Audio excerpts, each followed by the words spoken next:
بسم اللہ الرحمن الرحیم۔ ناظرین محترم، السلام علیکم ورحمۃ اللہ وبرکاتہ۔ آج کا ہمارا ٹاپک ہے یزید کی موت کس سنہ ہوئی۔ سب سے پہلے میں آپ کو بتاتا چلوں، یزید مردود جس کے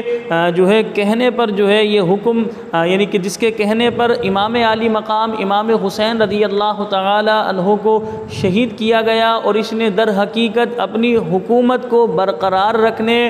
کے لیے یہ سارے معاملات کیے۔ دیکھیں کتنا عرصہ وہ جیا، دنیا سے وہ چلا گیا، اس کا انتہائی بھیانک انجام ہوا کہ بتاتے ہیں ایک قول کے مطابق کہ ایک لڑکی پر وہ عاشق تھا، اور اس لڑکی نے اسے ویران جگہ پر بلایا اور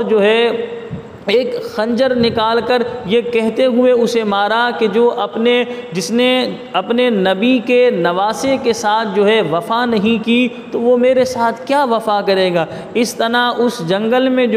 اس لڑکی نے خنجر کے کئی وار کیے، اور یزید پلید کی موت واقع ہوئی، اور اس کی لاش جنگل میں اس طرح کئی عرصے تک پڑی رہی، چیلوں کووں نے اس کی لاش کو کھایا۔ تو یہاں دیکھیں برے کام کا انجام برا ہے۔ یزید نے اپنی سلطنت کو برقرار رکھنے، باقی رکھنے، حکومت اس کی قائم رہے، اس ارادے سے اس نیت سے اس نے امام الانبیاء جو نبیوں کے امام ہیں ان کے نواسے، بلکہ امام حسین رضی اللہ تعالیٰ عنہ کے بارے میں خود رسول پاک صلی اللہ علیہ وسلم نے فرمایا، میرے یہ دونوں شہزادے جنتی نوجوانوں کے سردار ہیں، یعنی امام حسن و حسین رضی اللہ تعالیٰ عنہما اتنی عظیم ہستی، اتنی بڑی ہستی، اتنی نیک ہستی کو اس نے اپنی کرسی کے لیے، اپنی سلطنت کے لیے، اپنی حکومت کے لیے یا مال و دولت کے لیے اس نے قتل کروایا۔ اور آپ یہ دیکھیں اس نے یہ برا کام کیا، غیر شرعی کام کیا، امام حسین رضی اللہ تعالیٰ عنہ کو قتل کروایا، شہید کروایا، اور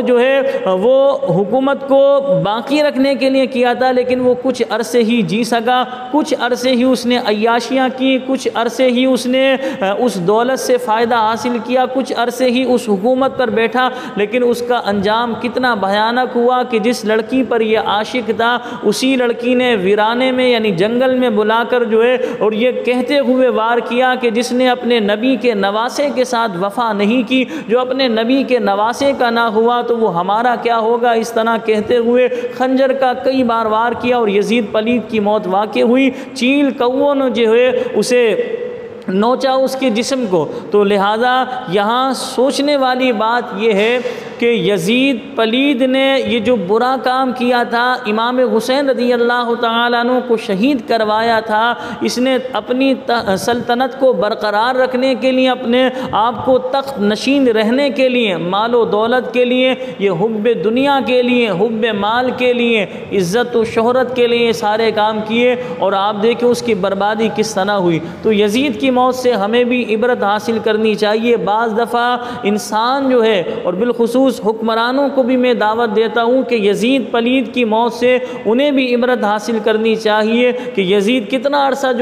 حکمرانی پر فائز رہا۔ میری اگر ویڈیو کو کوئی ایسی ہستی، ایسی شخصیت دیکھ رہی ہے جسے اللہ نے بہت بڑا مرتبہ دیا ہے،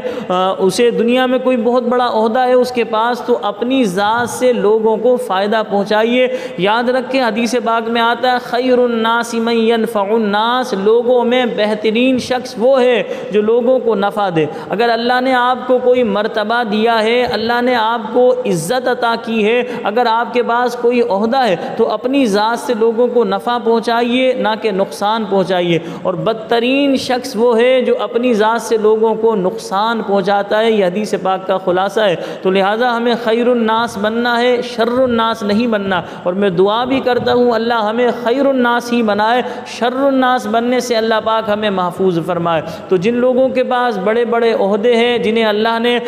منصب عطا فرمایا ہے، انہیں بھی یزید کی موت سے عبرت حاصل کرنی چاہیے کہ یزید کو اللہ نے یعنی یزید کے پاس ایک عہدہ تھا، اور یزید نے اس عہدے کا مس یوز کیا، غلط استعمال کیا، اور اس کا حشر کس طرح ہوا۔ تو لہٰذا اگر آپ کے پاس بھی کوئی عہدہ ہے اس کا صحیح استعمال کیجئے، مخلوق خدا کو فائدہ پہنچائیے، مخلوق خدا کی خدمت کیجئے، اللہ پاک آپ کو اس کا اجر عطا فرمائے گا۔ مجھے اپنی دعاؤں میں یاد رکھیے گا۔ السلام علیکم ورحمۃ اللہ وبرکاتہ۔